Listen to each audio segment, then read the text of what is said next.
एपिसोडची सुरुवात एका अत्यंत भावनिक आणि रहस्यमय दृश्याने होते. आजी आणि काव्या, जी आता विद्याचा चेहरा घेऊन वावरतीये, देवघरात बसलेले असतात. आजी तिच्या जुन्या आठवणीत जाते, जिथे ती खऱ्या विद्याला उपदेश करत आहे. ती विद्याला बोलते, एकदा का स्त्री पैसे कमायला घराच्या बाहेर पडली की तिचं घराकडे, तिच्या मुलांकडे दुर्लक्ष होतं आणि मग सगळ्याचीच वाताहात होते. ती समजावून म्हणते, अगं पण घरात राहूनही तू ही कला जोपासू शकतेस की. मी आहे की तुझ्याबरोबर. विद्या निरागसपणे होकार देते, हो मा. आजीच्या आवाजातील वर्णन सुरू होतं. देवी आई, आज विद्याने खास माझ्यासाठी स्वतःच्या हाताने ही साडी बनवलीये, पण पहिल्यांदा तुझ्या चरणी अर्पण करते. त्या आठवणीत विद्या ती साडी आधी देवीला अर्पण करते आणि मग आजीला देते. आजी तिला आशीर्वाद देते, यशस्वी हो. आजीच्या डोळ्यात पाणी तरळलेलं असतं. ती त्या आठवणीतून बाहेर येते आणि आजच्या आनंदाच्या क्षणाची तयारी करते. ती आवाज देते, उदय, अरे उठलं की नाही माझं गोंडस बाळ? आणा लवकर त्याला. तेवढ्याच अमृता चेहऱ्यावर खोटा आनंद आणून चिकूला म्हणजेच बाळाला घेऊन येते. ती बोलते, आलो आलो, बर्थडे बॉय तयारच होत होता. आजी बाळाचे लाड करत म्हणते, अगं म्हणजे सोनू, कसं दिसते गुडूगुडू. पुढच्याच क्षणी चिकूच्या औक्षणाची तयारी सुरू होते. काव्या, यश आणि घरातले सगळे जमतात. काव्या कौतुकानं म्हणते, अरे वा, चिकूच्या औक्षणाची किती छान तयारी केली आजीने. आजी हसून म्हणते, आजीचा उत्साह दुसरा काय, आज वाढदिवस कोणाचा आहे म्हणावं? लाडूबाईचा आहे. आजी उदयला चिकूला घेऊन पाटावर बसायला सांगते. पण पडद्यामागे एक वेगळाच कट शिजत असतो. जशी आजी औक्षणाची तयारी करते, अमृता तिच्या मनातल्या मनात एक भयानक विचार करते. ती मनातल्या मनात म्हणते, चिकूचा औक्षण आता मी करणार आहे. आणि तसंही आता थोडेच तास उरल्यात. चिकू, तुला नाही मिळणार आहे मी. तिच्या चेहऱ्यावर एक कुटील हास्य पसरतं. आजी उदय आणि चिकूचा औक्षण करते. त्यानंतर काव्या आरतीचं ताट घेऊन पुढे येते, पण अमृता तिचा रस्ता अडवते. अमृता आजीला बोलते, मावशी, हे संस्कार ही आत्ताच व्हायला हवेत ना? आणि आजीचा आशीर्वाद तर हवाच आहे आम्हाला, हो की नाही चिकू? आणि मग ती काव्याकडे वळून ताट देत म्हणते, ये, आता तू औक्षण कर. पण काव्या, जी आता पूर्णपणे बदललीये, ती ताट घेण्यास नकार देते. ती ठामपणे अमृताच्या डोळ्यात बघून बोलते, आईचा मान असतो आज. हे ऐकून अमृता आणि उदय दचकतात. पण आजीला काही कळत नाही. काव्या अमृताला बाजूला सारून स्वतः उदय आणि चिकूचं औक्षण करते. जसं काव्याचं औक्षण संपतं, अमृता लगेच तिचं ताट पुढे करते आणि म्हणते, आता मी करते. ती औक्षण करणार इतक्यात यश तिला जोरात थांबवतो. अमृता, थांबा. सगळेच दचकतात. आजी विचारते, का, काय झालं? यश परिस्थिती सावरत बोलतो, मा, अजून कावेरीने ओवळलं नाहीये चिकूला. कावेरीने सुद्धा? अगं बाई, घाईघाईत विसरूनच गेले. कर ग, औक्षण कर त्याचं. काव्या आनंदाने ताट घेते, पण ती चिकूला ओवळायला जाणार इतक्यात एक मोठा अपशकुन होतो. त्या ताटातला दिवा अचानक विझतो. सगळ्यांच्या चेहऱ्याचा रंग उडतो.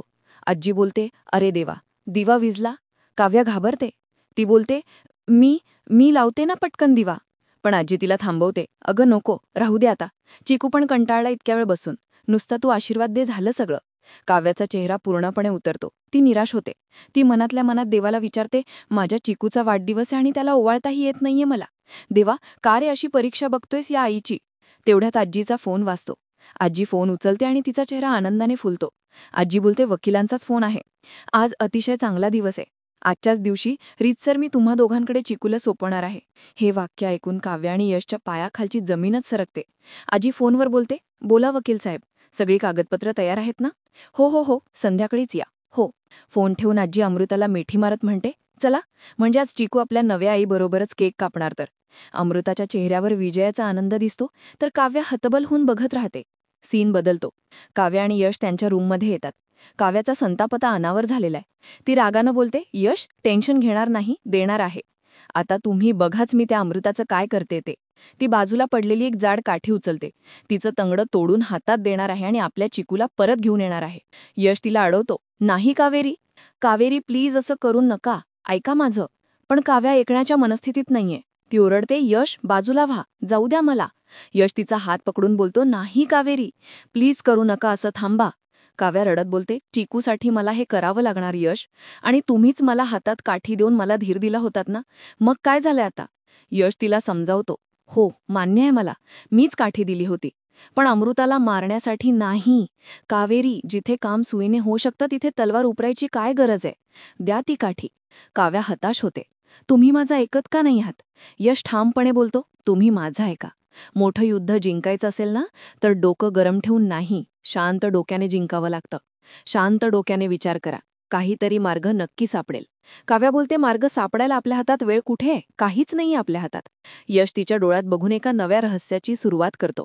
तो बोलतो, हे आपल्याला माहितीये, अमृताला कुठे माहितीये? काव्या गोंधळून विचारते, म्हणजे? यश तिच्या कानात एक प्लॅन सांगतो. काव्याला तो प्लॅन पटतो. ती विचारते, आणि आपला हा प्लॅन तरी सक्सेसफुल होईल ना? म्हणजे हा प्लॅन फेल झाला तर?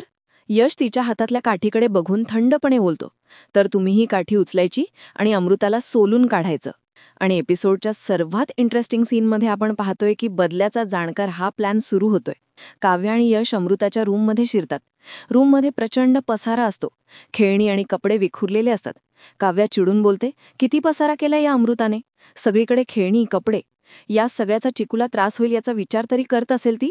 यश बोलतो, आपल्याला आणि चिकूला त्रास देण्यासाठी मुद्दाम करते ती हे सगळं. यश तिला बोलतो, कावेरी, पटकन कामाला लागा तुम्ही. काव्या एका गुलाबी टेडी बिअरमध्ये काळजीपूर्वक एक छोटा कॅमेरा लपवते. यश ते सेट करतो. काव्या विचारते, यश, हे बरोबर आहे? यश बोलतो, परफेक्ट. ते दोघेजण निघणार इतक्या त्यांना बाहेर पावलं ऐकू येतात. यश बोलतो, आता नाही, आता अमृता यायची वाट बघूया. आली. अमृता चिकूला कडेवर घेऊन रूममध्ये येते आणि समोर काव्या यशला बघून थबकते. ती रागात विचारते, तुम्ही दोघं इथे काय करता माझ्या रूममध्ये?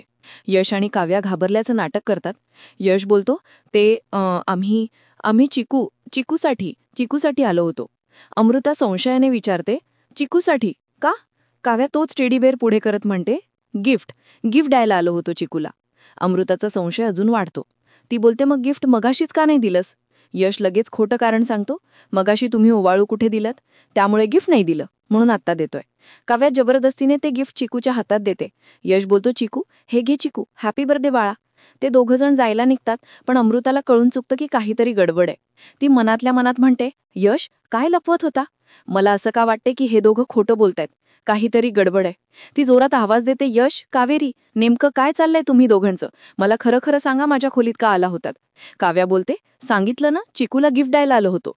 अमृता बोलते, गिफ्ट द्यायला? ठीक आहे. ती लॅपटॉपकडे जाते, पण मग चिकूकडे बघते. ती काव्याला बोलते, तुझा हात चिकूच्या डोक्यावर आहे. आता खरं खरं सांग, का आली होतीस तू माझ्या खोलीत? काव्या आता अडकते. ती बोलते, मी चिकूची शपथ नाही घेऊ शकत. अमृताला खात्री पडते, याचा अर्थ तू नक्कीच काहीतरी लपवतेस, बरोबर ना? काव्या बोलते, तुला जो अर्थ काढायचाय तो काढ, पण मी चिकूची शपथ नाही घेणार. यशला अमृता विचारते, आणि यश, खोलीतून बाहेर पडताना काय लपवत होतास? यश बोलतो, कुठे काय? काहीच नाहीये माझ्या हातात. अमृता ओरडते, तुम्ही काय लपवताय? काय चाललंय तुम्ही दोघांचं? बोला. आणि इथेच खरा बदल्याचा खेळ सुरू होतो. काव्य आणि यश एकमेकांकडे बघून हसतात. काव्या थंडपणे बोलते, काय झालं जावईबाई, घाबरलात का? अमृता, तुला काय वाटलं मी इतक्या सहजासहजी किकूला तुझ्याकडे जाऊ देईन? आता तू बघच मी काय करते तेही सगळ्यांसमोर. अमृता गोंधळून जाते, म्हणजे? काव्या त्या टेडी बेअरकडे बोट दाखवते. याने एका निरागस बाळाला त्रास देणाऱ्या अमृताचा खरा चेहरा कॅप्चर केलाय, आणि आता मी हे रेकॉर्डिंग सगळ्यांना दाखवणार. अमृताला धक्का बसतो. रेकॉर्डिंग? काव्या बोलते, यात एक कॅमेरा आहे. यश पुढे येतो. अमृता, 2 दिवस पण चिकूशी नीट वागली नाहीस तू. आता तुझं खरं रूप बघून मा तुझ्यावर कधीच विश्वास ठेवणार नाही. अमृताचा चेहरा भीतीने पांढरा पडतो. सीन पुन्हा हॉलमध्ये जातो. वकील मॅडम पेपर घेऊन बसलेले असतात. आजी बोलते, हो मॅडम, सगळे डॉक्युमेंट्स रेडी आहेत. ती सगळ्यांना आवाज देते, अमृता, उदय, चिकूला घेऊन या लवकर. यश, कावेरी, तुम्ही सुद्धा या, वकील साहेब आलेत. आजी मनातल्या मनात बोलते, आता चिकू कायदेशीररित्या अमृताचा होणार. मग त्या कावेरीलाही मी असंच हळूहळू यशच्या आयुष्यातून हद्दपार करून टाकेन. तेवढ्यात यश आणि काव्या लॅपटॉप घेऊन खाली येतात. यश बोलतो, चला, आता वकील पण आलेत, आता त्यांच्या समोरच होऊन जाऊ देत. अमृताचा खरा चेहरा सगळ्यांना दिसू देत. चला कावेरी. अमृता घाबरून त्यांना अडवते, 1 मिनिट, तुम्ही दोघं एक्झॅक्टली काय दाखवणार आहात? ती काव्याला बोलते, मी चिकूशी असं काही वागलंच नाहीये. मला माहितीये तुमच्याकडे काही पुरावा नाहीये. यश अमृताला बोलतो, अमृता, तू काही केलंच नाहीयेस ना, मग घाबरतेस कशाला? चला कावेरी. काव्याच्या मनात धाकधूक असते. ती मनातल्या मनात म्हणते, अमृता काहीच रिॲक्ट करत नाहीये. आमचा हा प्लॅन फसला तर? आजी त्यांना सही करायला बोलावते. पटकन तुम्ही दोघांनी सह्या करून टाका, म्हणजे आजपासून चिकू तुमच्याबरोबर राहू शकेल. उदय आणि अमृता सही करणार इतक्यात काव्या जोरात ओरडते, 1 मिनिट. सगळे तिच्याकडे बघतात. काव्या बोलते, तुम्ही या पेपर्सवर सह्या करायच्या आधी एक सरप्राईज आहे, ते बघून घ्या ना. ती लॅपटॉप पुढे करत म्हणते, हा व्हिडिओ बघा मा. आता मात्र अमृताची भीतीने गाळण ओढते. ती सगळ्यांसमोर ओरडते, 1 मिनिट, मला तुम्हाला काहीतरी सांगायचंय. आजी विचारते, काय? अमृता हात जोडून रडवे लिहून म्हणते, मी चिकूला नाही सांभाळू शकत. हे ऐकून आजी, उदय आणि वकील सगळेच स्तब्ध होतात. आजी रागाने विचारते, अमृता, काय झालं तुला अचानक? आणि याच रहस्यमय क्षणावर आजचा एपिसोड संपतो. पुढच्या एपिसोडच्या प्रोमोमध्ये दाखवतात की यशने तो लॅपटॉप हॉलमध्ये सगळ्यांसमोर उघडलेला आहे. तो अमृताचा खरा चेहरा उघड करणार इतक्यात अमृता पुढे येऊन रागाने त्या लॅपटॉपची स्क्रीन धाडकन बंद करते. यश आणि काव्याला जबरदस्त धक्का बसतो. त्यांचा सगळा प्लॅन जागेवरच फसलेला दिसतो. आणि याच प्रकारे आपल्या आजच्या एपिसोडचा अंत होतो. तर प्लीज या व्हिडिओला लाईक करा, म्हणजे या व्हिडिओची रीच वाढेल आणि मी तुमच्यासाठी असेच जबरदस्त व्हिडिओ रोज घेऊन येऊ शकेन. धन्यवाद.